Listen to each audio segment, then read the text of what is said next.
And welcome to another episode of Nightmare Road. I am one of your hosts, Decon, and today we have a very Wild West centered show. So we're gonna. Anyways, I am one of your hosts, Decon, here with a very rootin' tootin'. Woohoo! SOS. And here with the dark and mysterious. Haywire. And with the government spy, Dirty Birdie. Dirty Bird. Woohoo! There we go. Yeah. Government. A very interesting show. So I'm gonna ask you the question. Hmm. Do you feel lucky? That's not even the line, bro. That's not even the right movie. I don't even know. That's a horrible Clint Eastwood impression. All right, so man, we have a very fun. Look how dumb I look. I don't even look like a cowboy at all. I was telling SOS as soon as I got on them. I look like the cartel had sent a representative to show them look, show them how much heroin we have that's gonna cross the border. And I'm like, he goes, yeah, we're gonna. Or I look like I'm about to play in somebody's quinceañera. So there's that too. So anyway, so very quickly, I mean, look at SOS's hat. That is. Yes. But what's interesting is I was telling them off air that what she's wearing is more historically accurate than what you see in movies. In movies, they have the big Stetsons and all that kind of stuff. If you look at historical photographs, that's not what they wore. They wore those type of style hats. They wore the pork pie hats. They wore the stove. Look at what Billy the Kid is wearing. He's wearing a stovepipe hat. Mm-hmm. You know, Doc Holliday, he wore a bowler. So that was more common back then. Also, another myth. Sorry, before we get started, another myth that a lot of people believe is that bank robberies happened all the time. You know, they're robbing. Bank robberies at that time were actually very rare. There's more bank robberies that occur now than they did back then, and that's for a couple of reasons. Number one, the towns were so small that the bank was right next door to the sheriff office, which was right next door to the saloon. So if you were in there trying to rob a bank, they can hear everything. You know, so you're in there and you're like, everybody, raise them up, reach for the sky. By the time you go outside, you had not only the sheriff, but the whole town, because if you're messing with the bank, you're also messing with everybody's money. Also, Wyatt Earp wrote a really good book on a gunslinger wisdom. And he was talking about, so in movies, we see the guy pulls out his revolver. I'm sorry, I'm looking at myself in the thing, and I look like I'm, the FBI is going to kick in the door, and they're just going to seize all the cocaine that I'm using as a chair right now. Anyways, so you see people pull out the revolvers and are fanning it, they're fanning the. Wyatt Earp talked about those. That was showmanship, and those people. And there were people back then that would shoot from the hip and also would fan the revolvers to shoot. But he talks about how those people didn't last very long because it was inaccurate, and and if you were fanning your gun, you were more prone for the drum to actually stop and not cycle. So a lot of those people died to somebody that actually aimed and took their time. He said, when you shoot, always take your time. He wrote these pamphlets, guys, so you guys can go over there and look it up. It's exciting stuff. Anyway, so he talks about how, when you're in a gunfight, always take your time. He says, I always took my time, which is why my shots were so accurate. But you got to understand that. What does that mean? So he took his time, and also he trained a lot. So what to him was I'm taking my time and I'm pulling out my gun and I'm aiming, to us could be a split of a second. Just boom. It's just all muscle memory and it's all training. So anyways, all right, let's begin the show. I think I'm done. So, Haywire, what's our topic tonight? We're talking about famous people from the Wild West. So, my topic, exactly. Famous or infamous? Or infamous, right? Yeah, definitely infamous. My person that I chose, because I wanted to go with a female, so I chose Big Nose Kate, who is most famous for being the wife of Doc Holliday. Yeah, I like it. Yeah, she has a really interesting story. So, she was born Mary Catherine Horony in Hungary in November 7th, 1849. Her father was appointed to be the surgeon for the Emperor of Mexico at that time, and so that's why they immigrated over. on their way down, however, that emperor totally lost his reign, and so they ended up in Iowa. Just like a couple of months of being in Iowa, both of her parents died within weeks of each other and left her and her sister to their own. They ended up being put in foster homes, but she decided that wasn't the life for her, so she became a stowaway on a ship and ended up in St. Louis. And the ship's captain found her, decided to take her underneath her wing, so much so that when she landed in St. Louis, she took his last name. She adopted his last name. What's interesting is she tried to enroll in a convent school at that time, so a very religious school, and it's going to be totally opposite of her life after that. That's probably because she was in a convent school. Right, it turned her right around. Yeah. Well, I think probably what actually happened in St. Louis, she married and had a child, but within a year, they both died. And so that's what made her end up leaving to Kansas. In Kansas, she worked for the Earps, and she claimed that she didn't know Wyatt Earp at that time, but there's a lot of rumors that they had a relationship. So Kate's kind of infamous for picking up and dropping names and traveling wherever she wants. So she was going by the name of Kate Elder in 1875 in Dodge City, Kansas, and she was working as a dance hall girl and as a prostitute. She really vouched for being a prostitute. She loved that it gave her a bunch of freedom. She kind of didn't care what anyone thought of her. And she was attractive, so she did really well in that profession. She later moved to Fort Griffin, Texas, where she met Doc Holliday. So at that time, that's where she earned her name, Big Nose Kate. And there's two different reasonings on why she would have had this nickname. First of all, and the most obvious, is just her physical appearance. But when you look at pictures of her online, it doesn't look abnormal. The other reason is because the Earp, yeah, one of the Earp brothers wrote into a newspaper and said that she just kind of she enjoyed her independence. She didn't care what people thought of her. She didn't care for men's opinions and kind of held herself higher. And so that's why she got the name Big Nose Kate. So she was tough, stubborn, and with a temper, which I think you see when you're researching females in the Wild West in this time period. They all are kind of like that. Yeah. So I found that very interesting. They had to be to survive. And I mean, and the whole thing with brothels back then. Oh, I thought that I lost everybody. Oh, look, there she is. Oh, there she is. Oh, she was she looks like my aunt. Anyways, that's not so. She's a pretty girl. So, I think she's a real pretty girl. Yeah. I don't know. Yeah. A bit. She's pretty. She kind of looks. Let's see. She kind of looks like me. That's crazy. Anyways, so back then, I mean, if you ran a brothel, the women that owned the brothels, they were also known as madams, and they made a lot of money doing the brothel because number one, it was like a form of entertainment, and one big misconception is a lot of people believe that hookers of that time, I'm going to call them hookers, that hookers of that time were poor and all. Actually, they made a lot of money. Because there was always people coming into town. They stayed at the saloon, and then they had their brothel. And what's crazy is that a lot of these women that were in the brothels, the hookers, they knew how to read and write because they had to basically keep a book of customers. So they learned, they were self-taught on how to read and write, how to manage money. And what's crazy is even though they didn't own the building, they just owned the business. A lot of the times they would run the books for the actual saloon owner because he couldn't read or write. So with Big Nose Kate,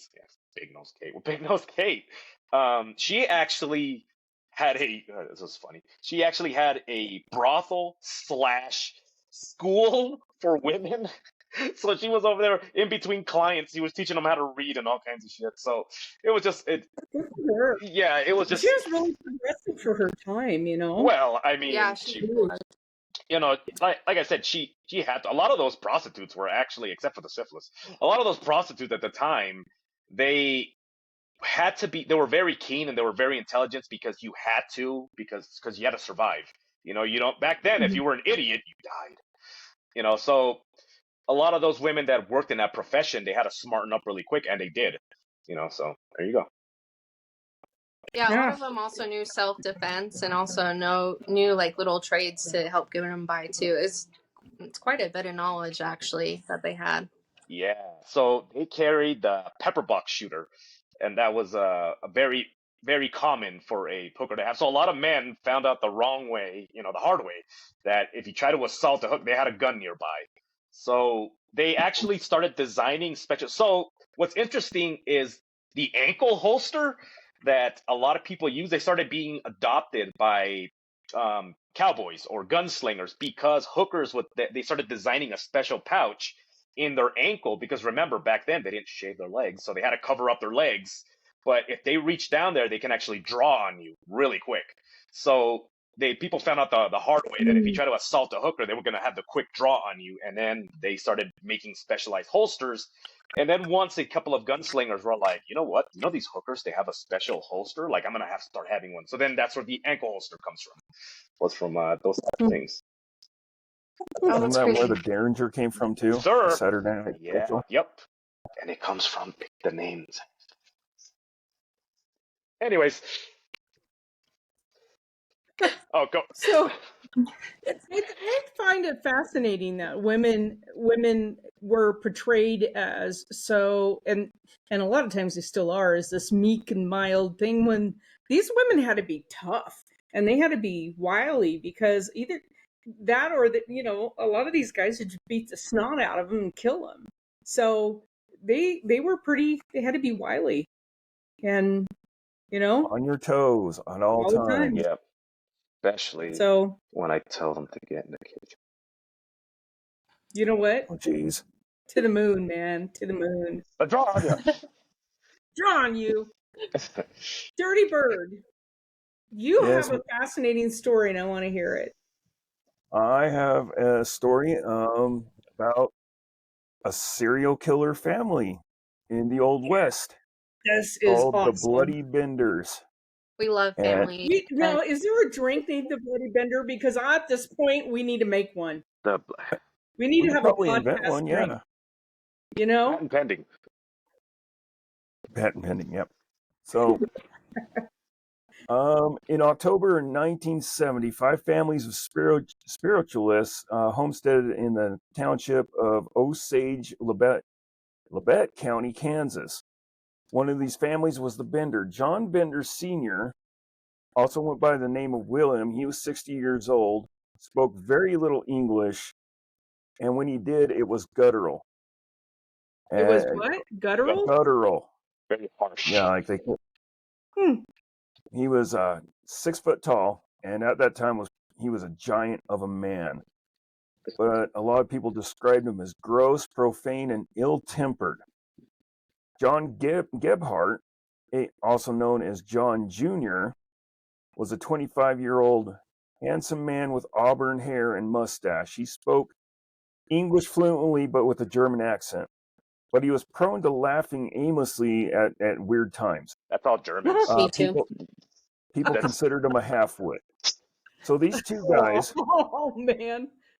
So these two guys. 9. They immigrated. Go. So these two guys, they immigrated over here supposedly from Germany. This And one guy's cackling the whole time. yeah. Oh, damn it. So they immigrated to this place, and they built a one-room cabin on a 160-acre plot of land with a corral, barn, and well. Hey, Now can later you on, imagine 160 acres now? That would be living large, man. That'd be you know, awesome. Yeah, especially Sorry, Dirty. if you're killing people. Yeah, due to right. due to the Homestead Act, you could claim a plot of land, and as long as you worked it, kept it up, and it was functioning, after a while they just gave it to you. Right. So a little while later, Elvira Bender, also known as Ma Bender, and Kate Bender, Elvira. No, go would ahead. join them later on. Elvira Bender, also known as Ma Bender, was 55 years old. She was heavy set with sinister eyes, and she was so unlikable, all the neighbors called her She-Devil.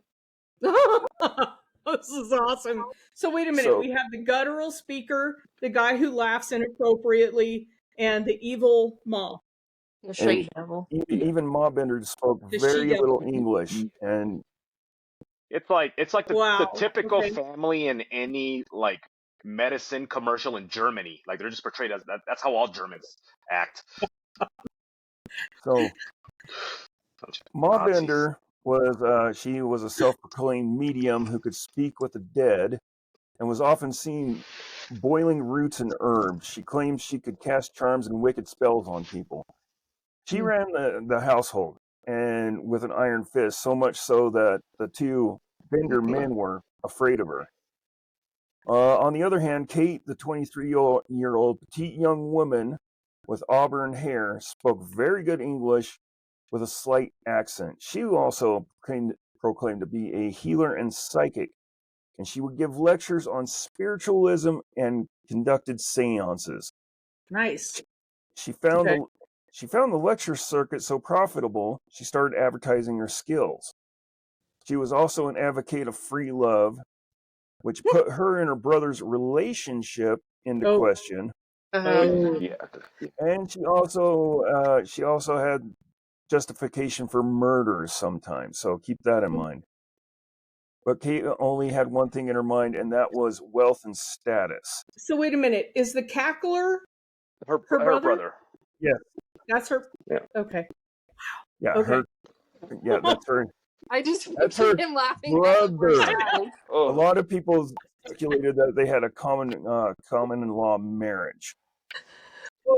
But yeah, these two kids, they would go to church all the time, and they would talk with people all the time. They didn't have a problem with the neighbors at all, but that slowly changed.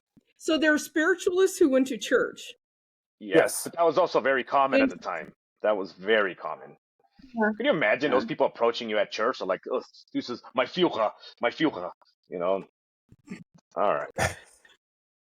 So, all right, to set the stage, inside the cabin hung a canvas wagon cover, splitting the room into sleeping quarters for the family, and the other half as an inn and general store where they sold dry goods, powder, shot, Tabasco, whiskey, and whatnot.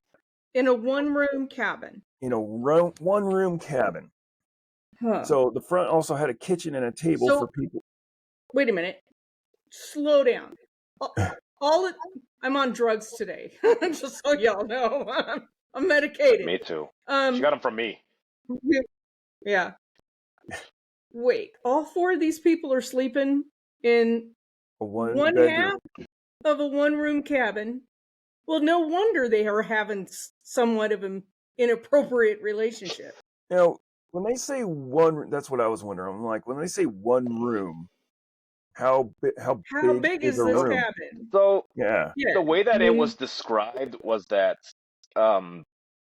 it wasn't very big. Would you imagine? A lot of the times there was, we're gonna have like a dinner, and they would have to move things to turn that, and they would have to break, and all that kind of, Yes. So, well, think about it, because they're chopping down trees to make these cabins, right? They're log homes. It's only as long as the tree is. Yeah. So tall. Imagine her just. Oh, saplings. by the way, if you ever been to Kansas, there are no trees. They had to go to a big city and get the lumber. It was hauled hauled. back. Okay, but lumber. But I mean, you're not building like a 60-foot room typically. It was a small cabin. So, I've seen the pictures of it. It's small, and it stunk. It's really small. Oh, I bet it stunk. I can't even imagine the bed bugs in the. Okay, go ahead. The bed I'm bugs had sorry. herpes. Oh, jeez. Okay, Ken, let's move on. So, what were these people doing? So the front also had a kitchen and a table for people to stop and have a meal or spend the night. There was a crudely drawn sign hung up out front with the word "Grow Cry" on it. I think that was meant to be spelt Grocery? wrong on purpose, and I'll tell you why later on. Garden orchard was planted north of the cabin. So in May of 1871, a body was discovered in the claim of Drum Creek, who was the man that went by the name of Jones. His skull was crushed and his throat was slit. The owner of the claim was suspected, but nothing came about it. By February 1872, 2 other men were found with the same injuries as Jones. By 1873, reports of missing people in that area became so frequent that that trail was avoided altogether. Yeah. So, in the winter of 1972, George Lancor left Independence, Missouri with his infant daughter to move to Iowa. They were never seen again. Ugh. This was the beginning of the end for the Benders. I was stuck. In the spring of 1873, a former neighbor of Lancor, Dr. Henry York, went looking for them along the trail, asking any travelers and homesteaders along the way. He made it to Fort Scott, and on March 9th made the trip back home, but never made it. York had 2 brothers, Ed York living in Fort Scott, and Colonel Alexander M. York, a Civil War vet, lawyer, and member of the Kansas State Senate. They knew of his brother's travel plans, and when he didn't come home, they launched an all-out search party consisting of 50 men. On March 28, 1873, York and another man by the name of Johnson stopped at the Benders, inquiring about his missing brother. The Benders told him that he did stay the night, but left early in the morning and perhaps had a run-in with some Native Americans. York agreed that could be possible and stayed for dinner. However, Pa Bender was quite upset at the dog that they brought, yelling and hitting the dog with a broomstick. On April, this is be important later. On April 3rd, Colonel York returned to the cabin after hearing that a woman fled the cabin after Elvira threatened her with knives. When he asked Elvira again, she became enraged and asked the men to leave her house, which meant she knew more English than she let on. Before York left, Kate asked him to come back alone, and she would use her clairvoyant abilities to find his brother. The men with York were convinced that the Benders and their neighbors, the Roaches, were to blame, and they should be hung. York claimed that they needed more evidence first.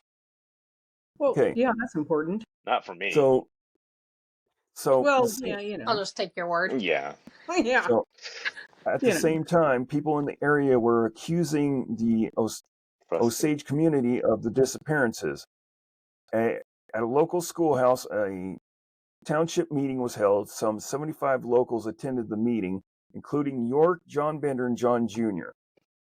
They all agreed to get a search warrant for every homestead on Big Hill Creek and Drum Creek. Guess who didn't want that to happen? Oh. So, 3 days later after the meeting, Billy Toll was driving cattle past the Bender's cabin when he noticed the animals are dead or starving. He reported it to the local trustee. Several days passed before anyone could get to the cabin due to bad weather. The trustee put a search party together and several hundred showed up. When they went into the cabin, everything was gone. Everything. A bad odor was noticed coming from a trap door underneath the bed, nailed shut.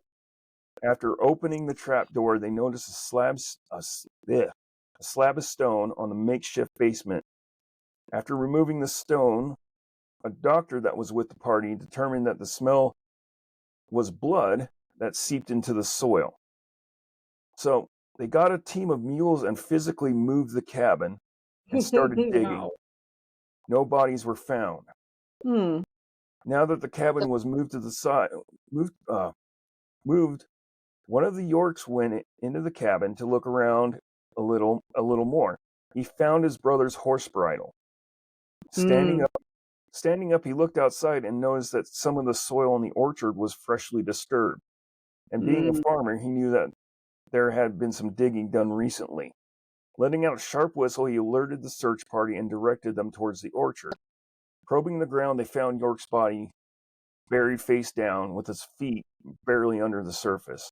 Wow. The search continued, leading another 8 bodies out of 9 graves and one in the well as several body parts that didn't have an owner, and a body of a young girl who was found with no grievous injuries, though they thought she might have been strangled. Some 11 bodies were found, but some speculate there could be up to 20 on this Wow. little That's property. crazy.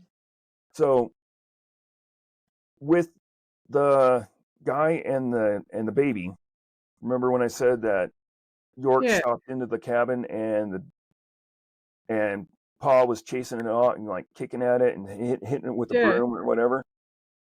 Okay. That doctor was in the basement. Because it was a cold winter. They couldn't get him outside and bury him. Oh.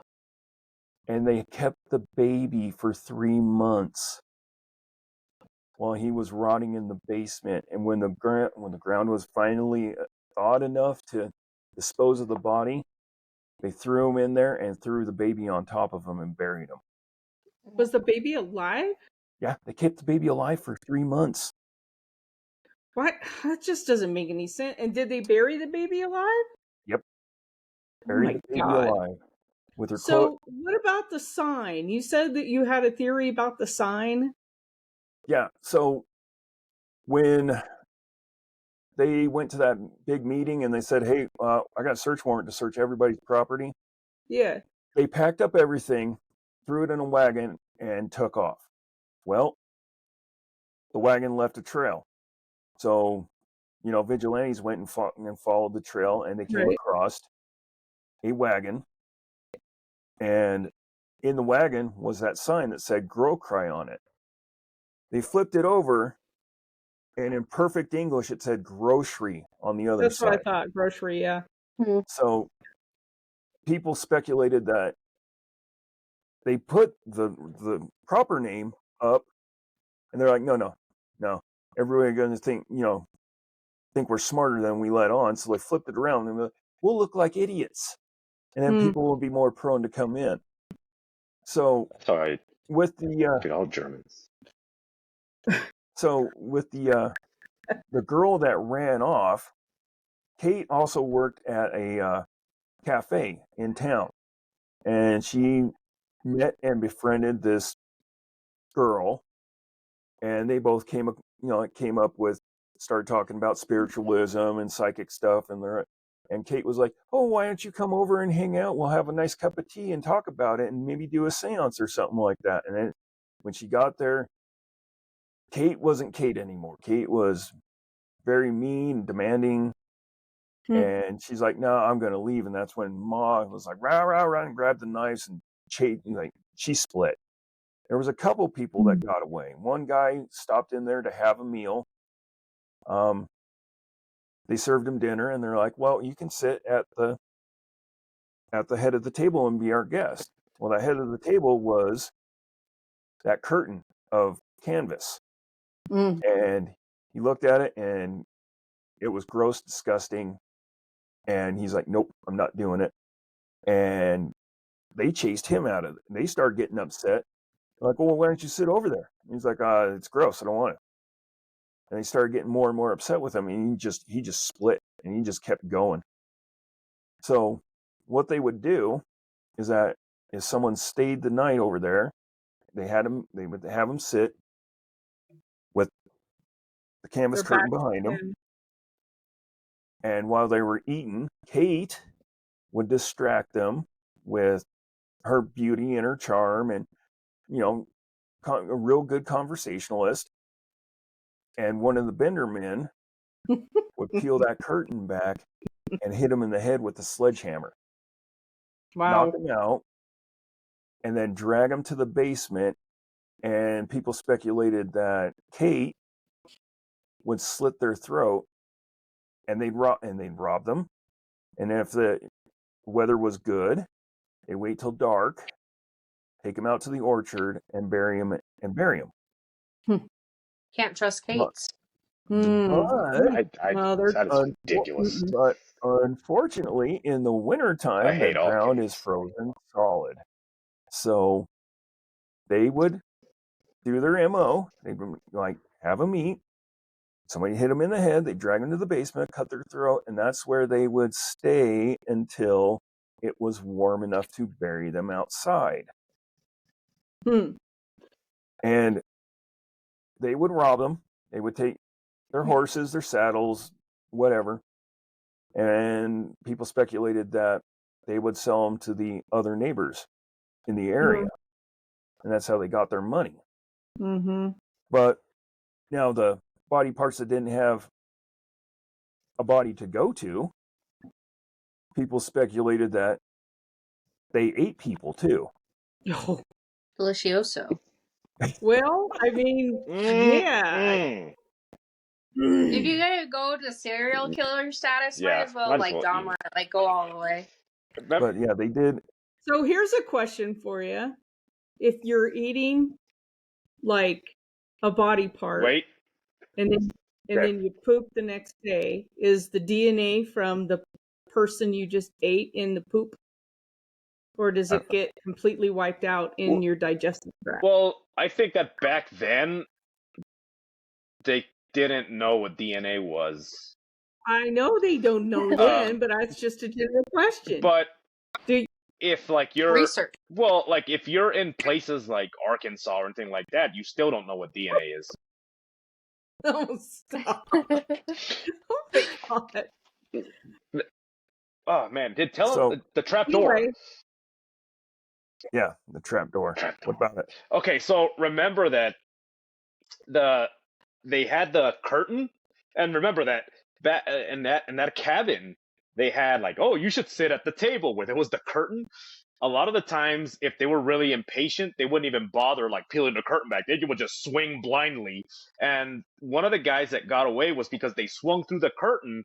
They didn't hit him spot on to where they were supposed to hit him. The guy stumbles out there and he's bleeding, and then they panic. And that seat where they also had the bed, they're like, all right, well, not time for you to go to sleep. And they would bring in the bed. There was a trap door where they can actually like open it, and everything would just drop. So they tried that. Then they tried the trap door. He wouldn't fall through. He ran out of there. That's one of the ways that he escaped. So a lot of people started having theories on like, maybe they hit him in the head. They hit the trap door. They fell through the floor, and then they would die down. It was like this whole like creepy. Like if you look at it, and then you look at the photographs, and you look at everything that's going on, it's just so like. It reminds me of any house in Idaho.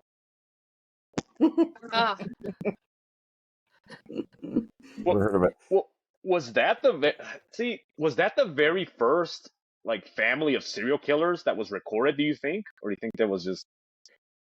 That's the only one I've ever heard of. And when, the first time I heard about this story, I'm like, this reminds me of a house of 1,000 corpses. Yeah. We lost SOS. You know why we lost SOS? Is because when you look at her, you have to look at her with your heart.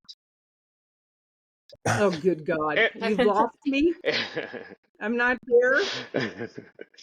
So no, wait, that wasn't the first family. Remember that in Ireland there was what was their last name? The Beans, that they lived like in the cave and they would eat people. And I don't know. Remember they lived like in this cave, and then they couldn't find them forever because whenever the tide came in, like the water like hid the cave entrance, and these people killed and ate so many. I think they had like 2 generations of people. What? Yeah, I'm gonna have to. Yeah, you have to research that, but that was like Ireland. Yeah, that was in Ireland, I think. Ireland or it's the same.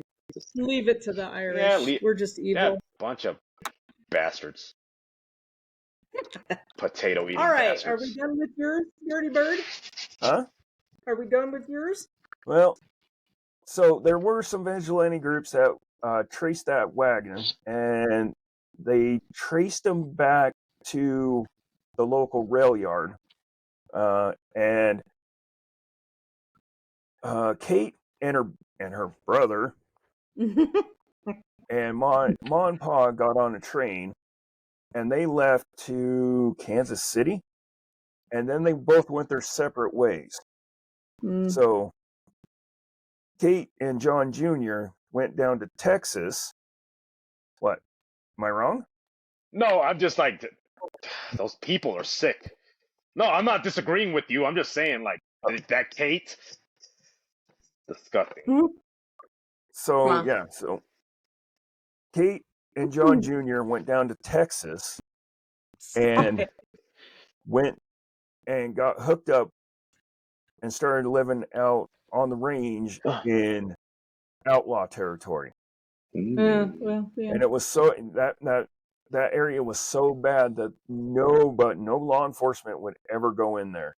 Yeah. And then Ma and Pa got on a different train and just disappeared. Nobody saw them ever again. Well, good. Maybe I don't know. Maybe another serial killer got him. But we don't know. Or they started Bayer. There was a woman that was arrested that looked like Kate. They thought they got her. Went to trial, and she got off because she wasn't Kate. So Kate. They all just disappeared. Is your name Kate? Well, 9. I know. All right. Well, that's good enough for me. Let her go. 9. As her husband brother's cackling in the background. Yeah, I can. I can see that. Is your name Kate? 9. The brother would be like, yeah. It's like 9. How do Germans laugh? Do they laugh like normal people? Or do they have like a special laugh? Because I don't know. Because I know that whenever a German walks, when they walk together like in groups of 5, they don't just walk. They actually like move a certain way and like their legs kick and they're in formation. It's the weirdest thing. Okay, we're moving on to what? A wonderful woman named Sally Skull, also in Texas. So these women in Texas are tough ladies down there. Okay, watch out for them. Bad dishwashers. You gotta watch out. So a lot of this, you know what? What's wrong with your finger? I'm just saying. This show is so important to me that even though I had surgery today, I am here, just so y'all know. Okay? Show us is the best. I know, right? Look. And I can put people off today and get away with it. Wait a minute. Is that what you were doing to me? And here I thought that you... No, not at all. Okay, I don't know why you would... I was concerned. See, now, what are we Anyway, what are we doing? Skull. So a lot of my information comes from a biography written by Dan Kilgore. Why am I here? But I had to fill in some facts. So I want to thank him for writing the biography of Sally. But Sally Skull she's pretty interesting. She was born in 1817. Her date is unknown. And I like this gal because she was kind of rootin' tootin'. I mean, she was kind of like Annie Oakley. Kind of like SOS. Mm-hmm. Yeah. Rootin'. So rootin' tootin'. So she's the daughter of Rachel Rabb and Stuppet and Joseph Newman, and she was born, like I said, 1817. They arrived in Texas when the first settlers in the Austin colony showed up. Like Stephen F. Austin's colony showed up, and so they kind of populated that area, right? And her grandparents were one of the first Anglo-Americans to settle in the Austin colony right before the Battle of San Jacinto. Yeah, Jacinto. How do you say that? Jacinto. Okay. Her grandfather built a sawmill and a grist mill, and she grew up like rough and foul-mouthed as all of the males that worked in that area. I mean, she was just tough, right? Skullduggery. She was something else. And she lived in many areas around Texas, from like the Colorado River down to the Rio Grande. And she was noted for many husbands, and a lot of them disappeared. And rumor is that she killed most of them. It's coincidence. Yeah. I know, right? Because she couldn't stand, like, if a guy made fun of her or said something inappropriate, she started shooting at their feet to make them dance. I mean, she was just like, you know, you don't. She did that before that became a thing. Oh, jeez. So, but she was really like, That upsets me. she'd hauled cotton. She hauled critical supplies to the Confederacy. She was just like, she did anything and everything.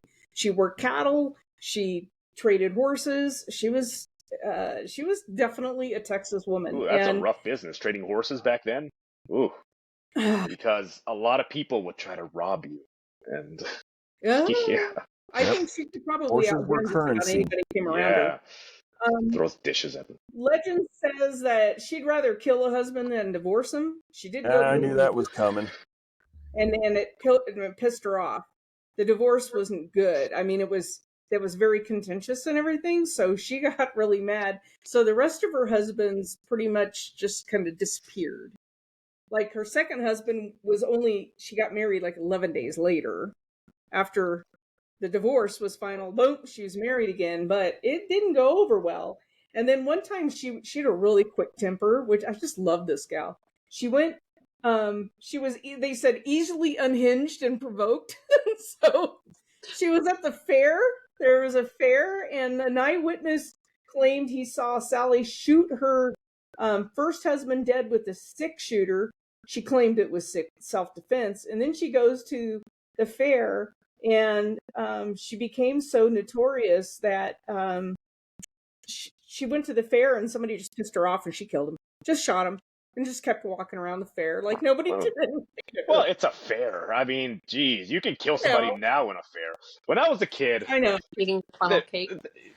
Yeah, eating funnel cake. I have high cholesterol. When I was a kid, remember the dunk This isn't tanks? a foot-long corn dog. Yeah, the dunk tanks, yeah. So there was this guy. There was this guy who was like dressed up like a clown, and he was like talking mad shit on people. And he was yelling at me and my brothers. He's like, "Hey, is that your boyfriend?" You know, and he's like, expecting us to let's dunk him. So I was like, "Yeah, I'll have," and I paid for the softballs. And I noticed that where he was sitting, there wasn't a cage around him. So I go and I'm like, I'm gonna dunk this guy, and I purposely aim and I hit him right in the face.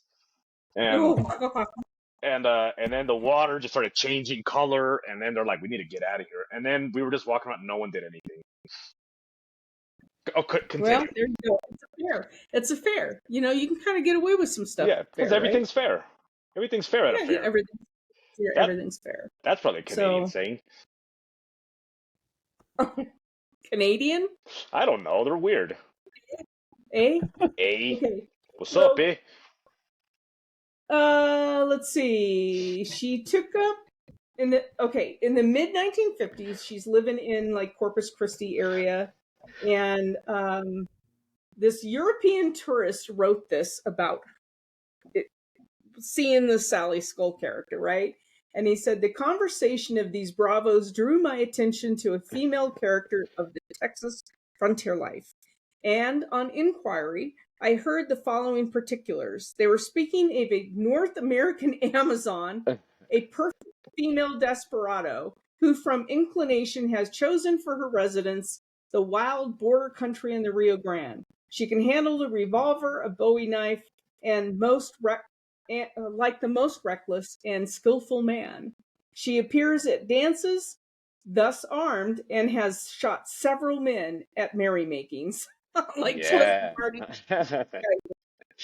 carries on the coat of a cattle dealer and a common carrier. She drives wild horses from the prairie to market. She takes her oxen wagon along the ill-reputed country between Corpus Christi and Rio Grande. So she also fought like the Comanches at the time in the Texas area. I mean, she was not above taking them on too. She fought many of them.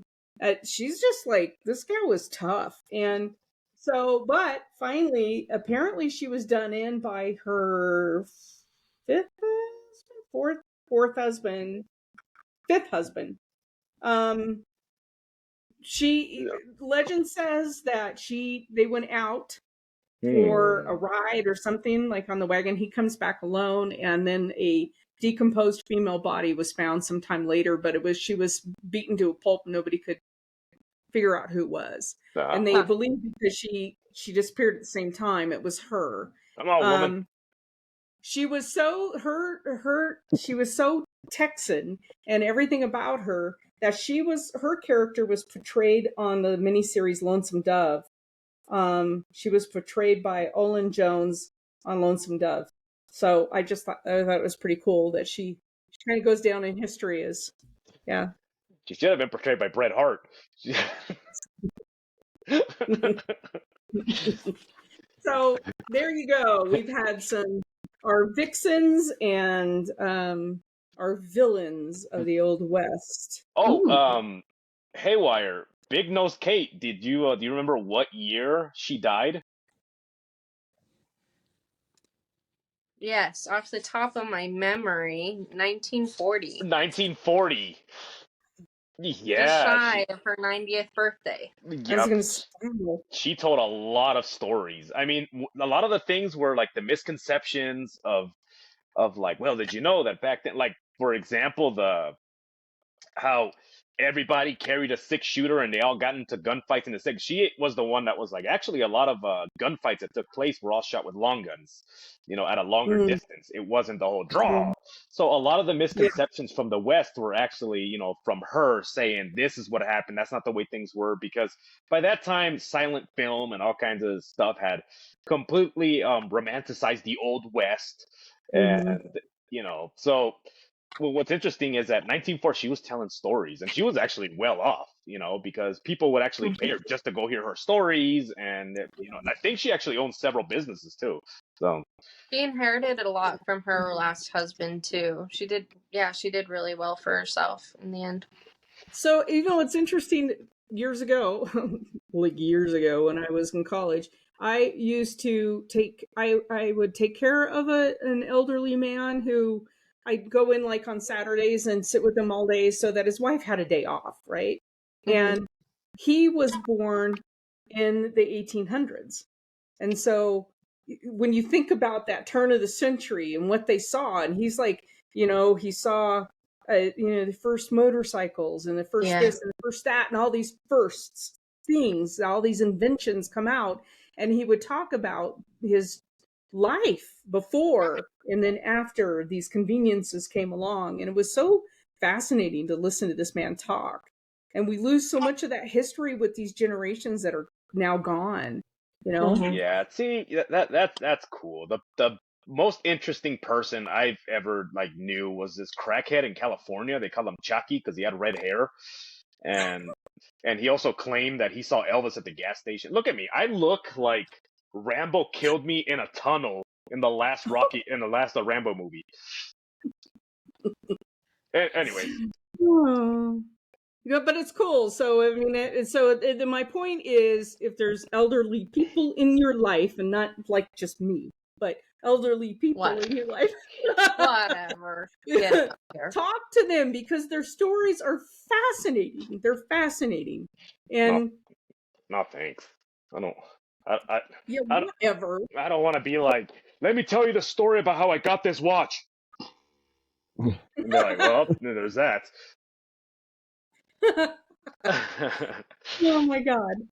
Anyway, I liked this episode. I thought this one was good. It was fun. It was fun. Different take on our normal stuff. So yeah, it was good. I really enjoyed it. I wanted to do a little bit more Clint Eastwood, but then I was like, well, are you okay there, Birdie? Yeah. You like my car? It's a Gran Torino. Hold my beer, will you? Yeah, that's right. That's the movie. Get off my lawn. Well, hey there. Get me another beer, will you, dragon lady? Oh, jeez. What the hell's wrong with it? The mule. That was a weird one. Geez. Oh, sorry, I'm trying to forget that movie. All right, let's Wait a minute, wasn't he also in wasn't Right Turn Clyde? Right Yes. Turn Clyde. With the gorilla or the chimpanzee or something? Orangutan. Wasn't that? Yeah. And the Okay. chimpanzee would knock out anybody out the window. I'm like, that was a good one. My favorite movie that you guys have probably never heard of was Bridges of Madison County. The best part of, back in the day before they built that bridge in Madison County, we had to try to tie a bunch of balloons and pigeons and try, like, he's just so senile. I was like, that's not what the movie was about at all. Weren't you? I have no idea. I never saw the movie because everybody slammed it so bad. I never wanted to see it. That's my favorite Clint Eastwood. Anyway, favorite one. what was it called? Any which way but loose. Any which way but loose is the orangutan movie. Orangutan, yeah. There was a few of them, right? There was more than one movie. Yeah. Yes. With They were all female. Yeah. Well, yeah, they'd have to be. Yeah, I thought there was like a Smokey and a Bandit. I'm like, is there an orangutan in that movie? Turns out it was Sally Fields. Oh, jeez. Oh, I'd say Jane Fonda. I don't like her. But anyway. Anyways, guys, thank you for joining us on this very exciting Wild West. Pretty soon the cops are going to kick in my damn door because there was a couple of murders that took place in the border done by the cartels, and I think I look like all of them. Or I look like I run a car dealership that they only show in Telemundo. Vengan aquí, consigan su carro, ya de todos aquí, todos. Anyways, so thank you for joining us on this episode of Nightmare Road. Remember, guys, to like and subscribe and share the show. I mean, if you guys want to make a friend for life, just show them the show. Like, hey, come here, buddy. And put your hand on them. Even if they're like, I don't like people touching me, just say like, just come here. Trust me. Be like, and it could be dangerous. It could be, like they say, a drunk driver's dangerous, right? But also a very charismatic, drunk passenger can be very dangerous because he's like, turn right here. Just trust me. And you're like, well, I trust him. You just turn on oncoming traffic. Anyways, like and subscribe. Also, Decon, we're going to have a Patreon channel coming up soon. Yes. Yes. We're going to do a lot of stuff on that Patreon channel. Yeah, it'll be like uncensored, so I can say things like. Anyway, I'm just kidding. So we'll talk about ridiculous stuff. So yeah, so just wait for that. Go on to buy some shirts, buy some stuff. I don't care. But remember, guys, to always look both ways, especially if you find yourselves on Nightmare Road. Bye. Bye, everybody. Yeah.